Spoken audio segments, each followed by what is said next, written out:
Hey, welcome to Scaling with Confidence. I'm Olusobanjo, entrepreneur, coach, consultant, and pastor, here to bring you dynamic conversations with high-level individuals who are scaling 6, 7, and 8-figure businesses.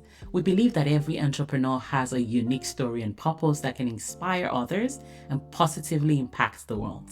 And if you are an entrepreneur who's ready to share your journey and insight, visit scalingwithconfidence.com/guest to apply to be a guest on the show. You are going to love this show. You're going to hear real stories from real people who are ready to inspire, challenge, and empower you. We don't just talk business strategy, we dive deep into the personal stories, challenges, and mindset that come with scaling a successful business. So let's go. Hey, Rachel, it's such a great delight to have you with us today. Hey, it's great being here. Yeah, thank you. Thank you so much for being here. And how about we just go straight into you telling us a little bit more about you and your business. Yeah, my name is Rachel Ngom. I've been an entrepreneur for 11 years now, almost 12, and time has flown by. I've had an online business that whole time. I call myself an accidental entrepreneur because I got my master's in social work, and that was kind of my plan was to get a job in social work, and I couldn't find a job even with my master's from the number one program in the country. So we ended up on food stamps, negative $400 in our checking account. And I was a part of a network marketing company at the time and saw other people having success and just thought if they could do it, I could do it too. So worked really hard to build that network marketing company to 6 figures. The company restructured, my income was cut in half, and that's when I realized I wasn't really an entrepreneur. So I started She's Making an Impact August of 2017, and it has been pretty wild. We've been able to serve, I think, over 7,000 students at this point. Have a podcast that is in like 80 countries or something crazy, and it's been a wild ride. And then throughout all of that, having babies and living in Africa, starting other businesses, living in France, and now back in America. Wow, wow. That is a story right there. I Yeah. see you trying to put everything together in just, in little bites and pieces. Wow, but I know that's a long story that you just packed into a few Yes. sentences. Yes. Wow, wow. And what was that like for you starting all these businesses? Um, both of them, like the first one and then this one. I honestly had no clue what I was doing. I was like 23 and I'm like, all right, I got to figure this out. And when I started the first business, I started it just to get a discount on the product that I was consuming because I liked it. But then I had to grow that business out of desperation, not really inspiration. And then when I started this business, I again had no idea what I was doing. I just knew that I had to do something different because what I was doing before wasn't working. So it was a matter of, okay, I have to hire a coach and figure it out and be very, very teachable and do whatever she tells me to do. That's amazing. That's amazing. And that's the formula.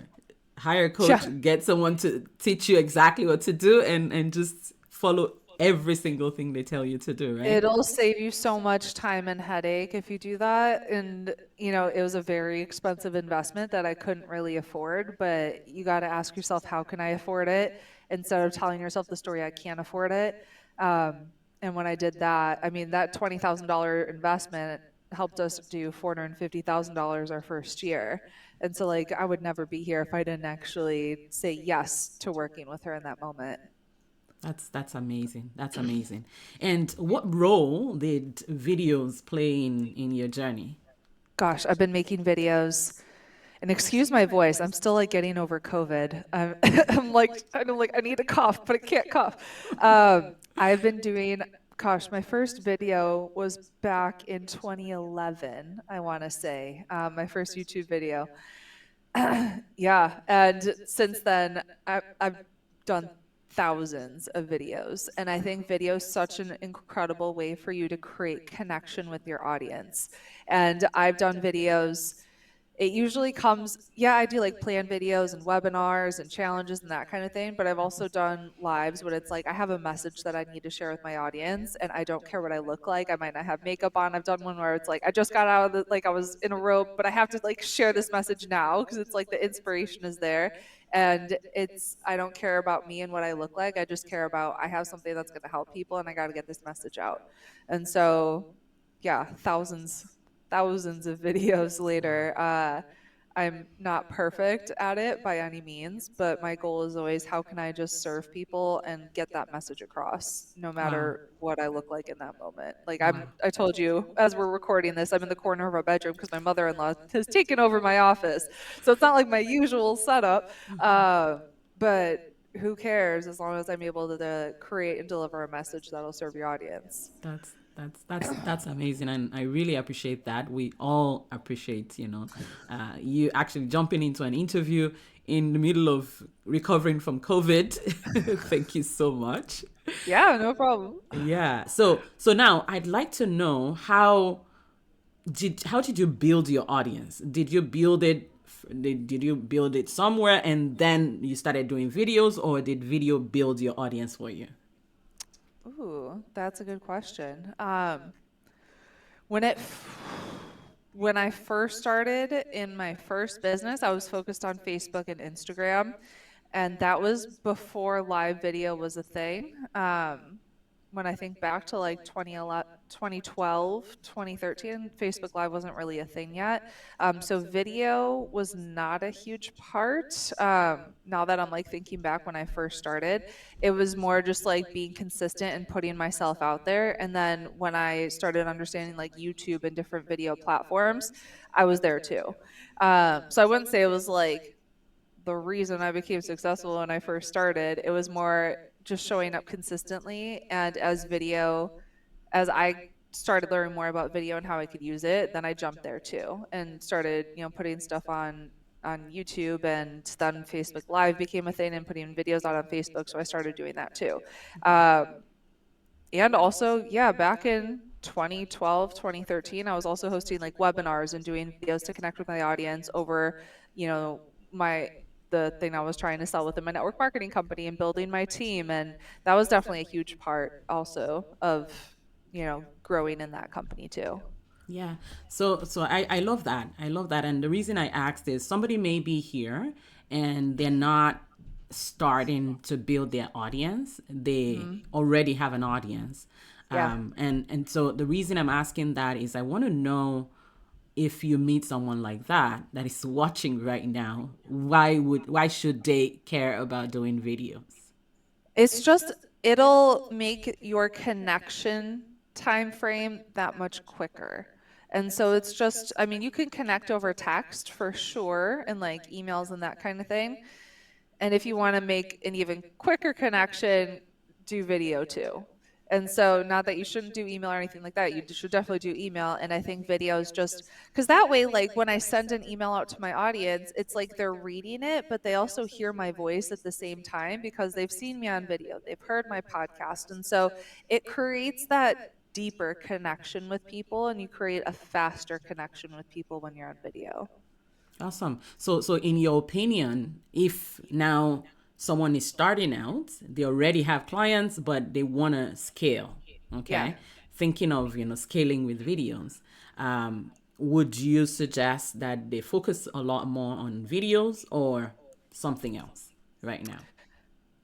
I don't see why you shouldn't do video. I think video is a great way for you to connect. And if you're going to do video, I would do video in everything that I suggest my students to do. I always tell them to pick a search engine platform and dive in there. And so if you're gonna do video, I think YouTube is a great platform for doing video.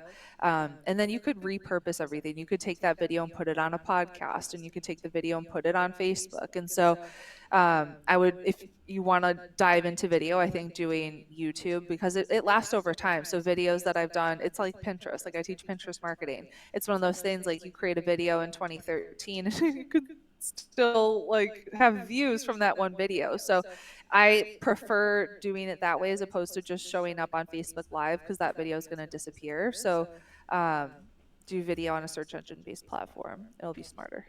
better use of your Beautiful. time. Beautiful. Beautiful. So now someone is home and they're watching this and they're feeling, I don't like what I look like on camera. Welcome to the club. Nobody does. Nobody does. You see yourself and you're like, oh dear God, like no, nobody likes what they look like. And I think that's where people get tripped up is where they're so focused on themselves, what they look like, what if they mess up, and instead just focus on your audience and focus on the person that you get to serve. And ultimately, that's the most important thing. And that's when you'll create that deeper connection. I love that. I really love that. Awesome. So now, if we're going to jump straight into what the kind of work that you do with your clients, what would you want to give us a taste? Sure. So I help my clients generate income in a way that they're not trading time for money so that they can, like, we were just in France for a week and then I got COVID, got sick. But then I'm taking next month off. I was able to take 5 months off after I had my daughter. So how can you build your business and structure it in a way where you're not trading time for money and you're able to build a great business that makes a huge impact in the world and have a great life at the same time? And so that looks like how you structure your business, how you're growing your business, the team that you're building within your business. But basically, my first business, I burnt out so hard and got really sick and learned through my own failures and mistakes of it's not sustainable to hustle and to be working on that hamster wheel. You can only do it for so long. And so you got to build your business in a way that will serve you for years to come so you don't burn out and have that same experience that I did because it wasn't fun. It is not fun to burn out and gain 30 pounds and get sick all the time. Wow, wow, that is amazing. I love that. I love that. And yeah, so now someone is at home and they're watching this and they're feeling, I really would want to uh, serve my audience. I would love to just be out there and gain more people into my world, into my ecosystem. What would you suggest they start to do, like, consistently? Create consistent content, build your email list. Like those are two things. It's like we're always focused on how can we build our email list and create content that's going to serve and nurture our email list. And so if you want to, like, an easy way to do that is by hosting your own summit, and you can build your email list by leveraging other people's audiences. You can build your email list by using Pinterest. You can, like, there's all these different ways that you can, but that has to be your main focus is how can I just show up consistently and start to build and nurture that email list, because that's ultimately what you own and what you can control, and that's your email list is your number one asset in your business. So you got to be focused on how can I grow it, how can I nurture those people. Awesome, awesome. I love that. And just like you said, people want to help you, right? People are out there and it's amazing the way we were able to connect together, you and Yeah. I, Rachel, right? Yep. It's amazing to see that there are lots of people out there that would love to help you, and that's just the truth right there. Yep. Yeah. Now, coming back to authenticity on camera, what do you have to say to that? I mean, just show up and be yourself. Don't have everything like perfectly scripted. I know there are people that do that, and you can tell they're reading a teleprompter or like that it's super scripted, and I don't think it connects as well as when you just show up. And when you do show up and you start speaking without a script and everything, yes, you have the ability to mess up and say the wrong thing and forget your words, right? Like it puts you in a vulnerable position, and it gives you the ability to connect with people because nobody cares if you're perfect. Nobody cares if, like, I was doing a training and I'm like, oh my gosh, I totally lost my train of thought. Hold on. No, it's gone. It's okay. We're going to move on. So it's like people don't care. That's just what makes you human. And in today's day and age, people just want to connect with you, not some like version of you that you're trying to put out there that's a like perfect version, right? And so be you, be yourself. I've had, my son and daughter just like walk in during videos. A lot of my videos, especially when Gabrielle was a baby, just be like wearing her, or I'd have to start nursing her on video. I'd like move the video up so nobody would like see my boobs and stuff. But it's like baby's got to eat, so I'm going to feed her.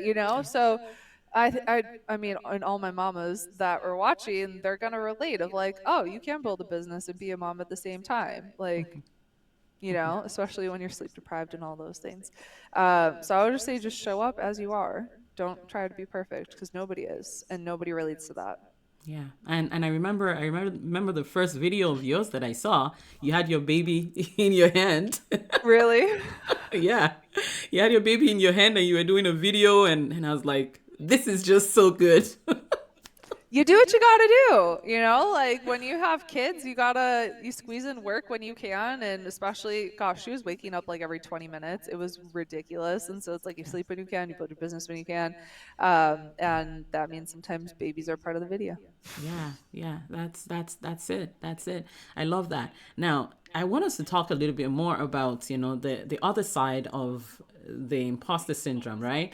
The people that are on the other side of the camera watching, what do you need to know about them so that you can show up confidently for them? Yeah, I always think about who's on the other side of the camera and what do they need in that moment. And so when I'm hosting a training or something like that, I always keep in mind of I'm the leader in this situation. I need to lead them and get them to show up for themselves. And so like if I'm hosting a 3-day event or something like that, and let's say they have their video off, I'm going to call them out on that. And I'm like, I don't care what you look like. The only time I want you to actually turn your video off is if you're sitting on the toilet. So if you're going to be here, turn your video on. Nobody cares what you look like. And so it's a matter of how can I lead those people to show up for themselves. So I'm not cared so much about like me and what I look like. It's more of I need to coach them to actually commit to themselves and take action and really be there so they can get the most out of what I'm training them on. Beautiful, beautiful. I love that. I love that because I know that, a lot of people come to me and they're stuck on I can go live. I can do video. I don't look good on camera. So I wanted to I wanted for my experts to come and share. Okay. Just do it. Like this is one of the things I actually have my students do when they first start working with me. I have them go live because a lot of times that's the thing that kind of scares them. Yeah. And whatever scares you, you actually need to pursue it. So it's like don't let that thing have a hold over you. And so recently I've been feeling like I'm feeling a little too comfortable in my business. I've been doing this for so long. And so I was like, maybe I should do a TED talk. And like the thought made me feel kind of anxious and uncomfortable. And I was like, oh crap, now I need to do I this had to because do I'm it. not going to let that like have power over me of that uncomfortable, like maybe scared feeling of. So then I spent like $6,800 to hire a company to help me land and produce a TED talk, which is going, it'll be out soon. I don't know. I'm putting it together, but whatever scares you, do it. And then it'll get easier the more you do it. I can't wait to see that tech talk now. Thank you. And what's it about? I'll let you Can know. you say? You Huh? can you say what it's about? I'm not even sure yet. So that's why Okay. I'm like, I need help. I'm going to hire the company so they can help me. Okay. Like, I have ideas in my head of what it'll be Okay, okay. about, but they're going to help me refine it. I see, I see. So it's not done yet. No, not even Ah. close. Okay, very good. Very good. I can't wait to see it. So once it's out, I want to know about it, okay? Okay. Awesome. Yeah. So now, I know you have, I know you have a gift for our audience, but before we do that, is there something else that you would love people to know about scaling their business with videos? Yeah. I would say just take messy action. Done is better than perfect. So just show up and do the thing, and you can always go back and, get better over time. So take action. I love that. I love that. And I love what you said about I'm not gonna let this take have power over me. Yeah. Right? I really love that. Thank you. Thank you so much for sharing. Now, you want to tell us a little bit more about the gift that you have? Sure. Yeah. So you have a free ticket to attend my Pinterest class. It's my training where I'll share with you my 4-step framework to doubling your leads and sales over the next 30 days. So Pinterest, yeah, it's increased our traffic by thousands, increased our email list by thousands. We've helped some of our students triple their sales within 60 days. So all you need to do is go to freepinterestclass.com and register. Very good. I can't wait to dive into that. Yeah. And in Pinterest, you're gonna be doing, what do? You post, you do pins. You can repurpose all these videos that you're doing, put them on Pinterest, and it'll last 1,600 times longer than Facebook or Instagram. Oh, wow. Wow. I didn't even know you could do that. I didn't know Yeah. you could put videos on Pinterest. Yeah, Anyway, you can. that's so good to hear. All right, so everyone, this has been such an amazing time hanging out with Rachel Ngom, and is it? Do you say Ngom? Yeah, good job. Awesome. Yes, and so much to learn from this amazing lady. I'm super excited that we got to do this today, and in immediately after this, please jump in to the link. I'm going to put the link to her Pinterest class, and you can, get all that she has for you. Okay. Thank you so much, Rachel, for joining us. Yeah, And thanks for having me. you're very welcome.